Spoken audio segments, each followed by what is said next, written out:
What's up guys, and I'm finally back with another review. My semester's finally over and man, it was a doozy. But now I can relax a little bit and I can finally catch up on some video games I've been wanting to play too. And some movies also. And it looks like you guys still want to see this White Widow reviewed even though she's been out for a while, so here she is. So let's go ahead and get this review started. Finally. Now starting with the box front, we have the now empty package here with nothingness there. Some pretty awesome artwork on both sides there. Same thing, nothing on the top and the bottom with the UPC.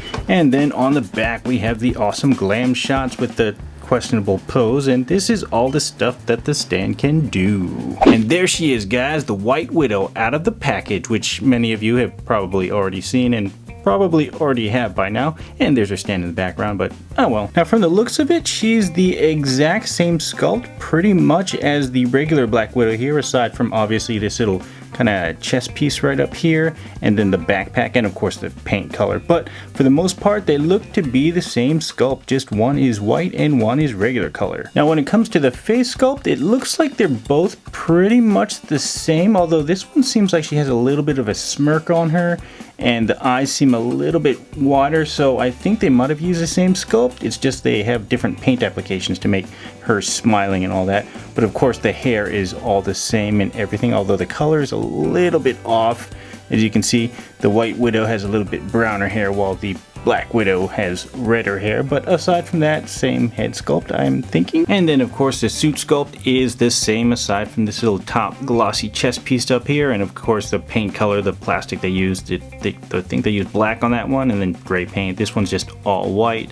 And then the legs are the exact same as well, although I am digging the glossy boots. And here's a side silhouette with the same sculpt again, going all the way down, looking pretty same little plastic thingy belt thing as well. And then here's the back, with the only obvious main difference being the backpack here. She doesn't have it, she does, which is kind of interesting. I guess she doesn't wear her baton backpack when she's in the white suit, but aside from that, that is it for sculpt differences. And here's some close-ups of the sculpts now that she's all solo after we compared her. As you can see, the head looks just as good, going all the way around, and the biggest change is just the white plastic that they used for her suit. Now it's not paint at all, it's just plastic, but it's very clean white as you can see, and it's very impressive because they don't always make white, you know, plastic figures because they can get dirty really easily. And honestly, I did look at some of the ones that are in the shop because there's multiple of them, and a lot of them had like dirty chests and all that stuff, and then a little bit dirt, you know, black paint smudged down there, and I think that's from the black paint right here. When they stamped it, they did just a terrible job, and the back probably looked bad. I never opened them, but yeah, so that's one downside about white figures, you know, because the white paint gets dirty, but at the same time it's like, come on, quality control. And ditto for the red paint right here as well, because it just got smudged on some of them and then it just turned pink, so it's just like, wah. But I got lucky, I picked a good one here, and the paint's pretty clean overall. The back, surprisingly, it was very clean, thankfully, because I couldn't see that. And as for articulation, it's the exact same figure as the regular Widow, so you saw that before and you can see it again. It's just all the same, nothing new or spectacular or anything like that. Still love the thigh swivels here that go all the way in a circle thanks to this nice belt here. Just such a great design choice right there. Wish they did that with a Yelena. But speaking of Yelena, even though it's been a while ago, I still remember a lot of you asked me to head swap her with the White Widow and try to put the Infinity War Widow vest on her. Where is she? Oh, there it is. This vest. So we're gonna go ahead and do that right now. Here's Infinity War Widow. Alright, first things first, we need Yelena's head right here. We'll pop that off. Alright, now we'll take Widow's head off. Now, word of warning, a lot of you guys told me this, thankfully. The little neck piece right here is actually just glued on, and if you yank it too hard, you're gonna rip the head and the chest piece off. So what I like to do is I like to put my thumb right there to kind of hold it in place, give it a little extra support, pop that off, and then you're good to go. Nothing pops with it, just the head, thankfully.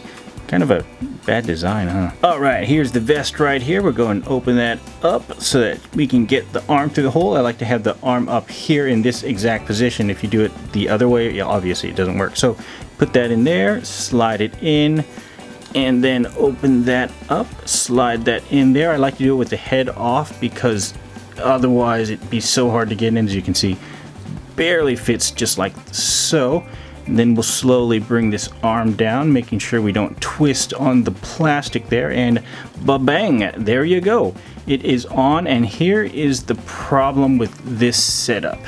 It's just the torso is made too wide, as you can see, so you can try to really pull it in there like that, but it just doesn't really want to cover up. I mean, you could kind of cover it with the arm, but that's just a makeshift hack, and it's just, it looks good, but not that good. But let's go and put Yelena's head on. And there you go. That's Yelena's head when on the White Widow body with the Infinity War Widow vest. And I guess she looks okay, like from the side, but when you go here, it's just that gap. I can't look past that, and it just looks bad, especially when you have her body right here with the form-fitting vest. I mean, it doesn't look like the movie, but it looks way better than that. So I don't know. What do you guys think? Do you like that? But on the other hand, here's what she looks like on the White Widow body without the vest, and I think this looks pretty awesome. Now, this is a setup I can definitely get behind. And then when you add Black Widow here, Natasha Romanoff with Yelena's body, that looks good as well. I don't think that's movie accurate, but we don't know until we see the movie whenever it comes out. But hey, they look good like so. Oh. And then for accessories, she comes with a different hands here. 2 sets of different hands that look pretty much exactly the same. And they're just to hold the different weapons and little baton thingamajigs that she got. So, I mean, look at them. You can barely tell them. I don't, just a little trigger finger and that's it. It's so similar. And here are her pistols that she comes with. 2 pair, or 1 pair.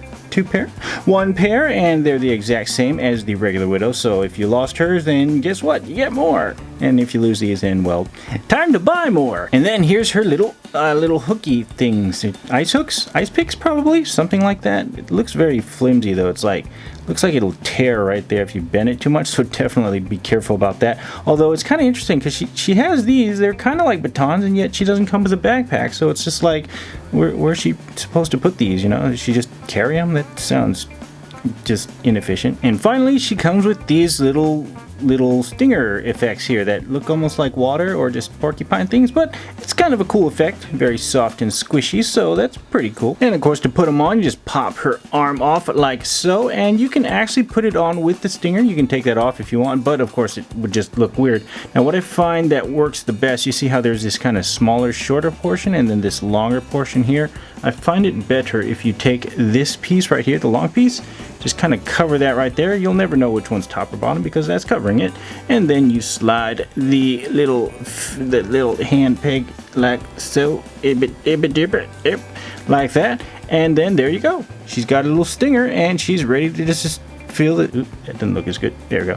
Feel the sting. And finally, the biggest selling point of this pack is the stand. Hasbro's very first stand, and these 5 little explodey pieces that we've seen more or less before, but now they come with a stand. Now, of course, the stand comes in pieces in the box. You can pop the base off. You can pop this piece right here off. And then of course this part right here off as well. And what's nice is, as you see, I had it assembled, but you can easily disassemble it for storage if you need to, or reconfiguration. All right, put this back together here. One thing I do want to show that I find really weird is, I mean, when you pop this in, it doesn't matter which one you pop it in, there's just, see how it likes to just lock in place like there? Like here's straightforward, but it doesn't stay locked in place. It likes to just pop to the side, and that's every single one that does that. So it's almost like Hasbro's like, you're supposed to put it like this, sideways, and I'm like, I don't want to. See, it just popped again. Look, I don't want to put it that way. What if I want to put it that way? But then it just goes like that. So that's kind of a bummer that I don't really like about this bottom peg here. But one plus I do have to give to it is the fact that they seem to have used very high quality plastic here, or acrylic, or whatever plastic they used.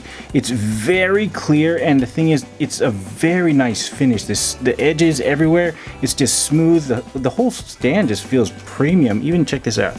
The little moving up and down thing right here, super smooth. Check that out. And the thing is, the dimples here are actually very shallow, and then the little kind of peg portion up here, if you can see, doesn't come out that far. But what's kind of nice is it uses leverage, as you can see if you have your figure right here.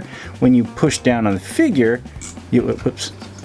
Okay, have to hold the stand in place. When you push down like this, you see how the leverage is pushing it into the peg, so even though it's shallow, it's actually locking in place. Now if you didn't use this and you pop this off and did a different configuration where you can do like this, then you might run into some issues because now you're pushing straight down. If you have a very heavy figure, you might start to slide, so that's kind of a iffy. So if you have heavy figures, make sure you use the extension here to maximize the leverage and hold the figure up. And then articulation wise, which is kind of funny when you think about it, stand with articulation, but anyways, this top portion moves and there's some click adjustments, as you can see right there, and then this spins as well, separate. This little section right here, the whole thing spins, as you can see, with click adjustments, and then isolated, this part spins as well with nice little clickies, and it goes up and down on its joint, which is pretty nice. Now when it comes to the meat and potatoes, which is the clip right here, it feels half baked. There are good things about it, like the smooth plastic. Like I told you, this thing is super smooth, no sharp edges, which is great right there as well. I got a little air bowl there, which is kind of annoying, but whatever. And it's actually spring loaded, which is awesome. As you can see right there, it's a pretty decently strong spring too. Never really seen that before on stands, actually. At least not the ones that come with figures, or even the ones that you buy. Anyways though, you'd also get some screws right down here, little Phillip head screws, so if you really needed to, you could tighten these down, which since they're spring loaded, I don't think there really is a need to. And of course you get a screw head right down there as well, so if this joint becomes loose, you can tighten that down, although the other pieces do not have any screws. Now the part that I feel is half baked here is the springs. It actually is a plus and a minus. It's a double-edged sword. I kind of wish they had little clips here so that you can hold it open as you put the figure in, because as you see, here's a problem that I don't like. Even though this is smooth plastic, kind of have to hold this open like there. See how it slipped out of my hand? The thing is, some figures have, like this one's fine, I'll just slide her in, but as you can see, it slides across the figure and this glides. You can see there's kind of friction there, even though it's light friction. The thing is, some figures have matte paint to them, or just paint in general, especially if you go with, like, you know, higher end figures like McFarlane's or anything that just has paint. NECA too, especially NECA's, their paint chips so easily. But anyways, as you can see here, this one's a Marvel Legends, obviously, but the paint, even though, you know, it's Legends quality, which is, I don't know what that really means, but still, it doesn't chip as much. But you could actually chip it if you moved it too much, which is why I'm not actually going to put her into the stand, because when you try to pull her out, as you can see, you try to have to hold these here, and it's just, the thing is, it's really difficult to get her in without scratching at all, because you have to hold it. You just inevitably end up just basically just like that, which is just gonna cause a marring. And like I said, with matte color figures, especially when it grinds across something like that, it's gonna cause a hot spot, you know, little shiny spot, and you will never get that out. And that is why I do not like the design of this. That you need clips here so that you can prevent any accidental, because all it takes is 1 second, one time that it goes just like that, and you got a permanent hot spot shining on your figure, your nice pretty figure, which is now not pretty. So that is the one thing I do not like about this clip. And the other main thing I don't like about it is the fact that it's kind of just single purpose, just the waist, because when you try to hold on her leg right there, I mean, it kind of works, but it's also just, I don't know, they came so close to making a really good stand, and then I guess it kind of works, but it's just slippery and stuff. So with other figures, it's just, I don't know. I feel let down because they were so close to perfection. But yeah, maybe in version 2. But anyways, here's the little explodey pieces. Anyways, here's a close look at the big one. It's pretty much the same as that Star Wars, the little Stormtrooper that came with explodey accessories. That was a Disney Store exclusive that went into super clearance and is now a, I think, GameStop exclusive, and now it's also going into clearance. So I think they just overpriced an old Stormtrooper sculpt, and yeah, probably should have made a new sculpt. But anyways, yeah, that's what these look like. They're pretty cool, but they all have pegs, so you can't really just lay them flat or anything like that, because they just flop around. And my bird is really chirping. Okay, just gave him a crack, or maybe that'll keep him quiet. But anyways, like I was saying, or wasn't saying, where was I going? Anyways, the base here is actually pretty awesome as well. As you can see, you got little pegs popping up here, so you can actually put the figure feet into it as you want. And then you have the holes here, so you can reverse peg it. Actually, for this one right here. But anyways, you pop these peg holes in here, just put it wherever you want. And they're just, it's kind of a cool feature, although honestly, I don't think you really need these pegs to peg in, because if you're gonna have it on a stand, wait, that's a fake hole. If you're gonna have it on a stand, you're gonna, look at that. It looks like it should be a hole, right? But it's not a hole. It's just, what anyway? Is that a hole? Nope, that's not a hole. Where's this one go? Oh well. Anyways, but yeah, like I said, if it's gonna be sitting on the ground, you don't really need them pegged in, because it's not gonna really slide anywhere. So I would have preferred if they. Wow, that's really. Oh, did it snap that? Nope. Yeah, no, yeah, no. Anyways, I would have preferred if they didn't have this peg, because then you could actually put it on the ground and use it for different purposes. But they didn't, and they put the peg in. It's a top or something like that. So that's kind of a bummer there. Well, it is version 1, so give them kind of some slack for that, I guess. And that's what she looks like on the stand. Just kind of standing there. Not too much. Kind of spin around in a circle there if you want. So, yeah.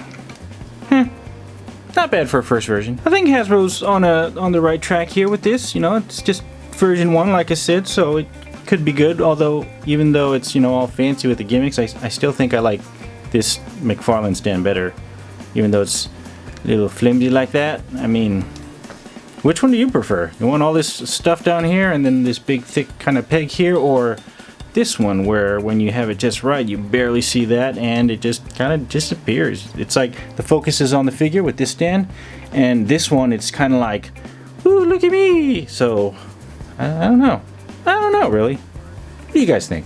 And for some comparisons, here she is next to her fellow Widow movie Legends figures. Now I do want to say that we should get a Milena figure to kind of balance it out and finish off the set, I guess. But then again, the movie hasn't come out, and maybe she was in Wave 2, if there is a Wave 2. If the movie ever does come out, who knows what not. So yeah, sad Widow. And here she is next to some premium awesome. Well guys, overall I would say this is a pretty decent start for Hasbro getting into the figure stand business. They have a lot of good ideas going into this stand, and you gotta commend them for thinking outside the box, but it just feels like they stopped halfway, like they were almost there and then someone was just like, nah, don't make it too good. You gotta hold back so that the next one's even better, so I don't know. So hopefully the Mark II version is better. Hopefully. But on the bright side, the figure is awesome, just like the black suit version is. Anywho dudes, thanks for joining me on another review, even though it took me forever to make. And I have some other cool figures I want to review too, so stay tuned for those. Although I may try to catch up on some video games and movies first. Anywho, thanks again for watching. Hope everyone is healthy and entertained out there, and I'll catch you guys in the next one. Peace.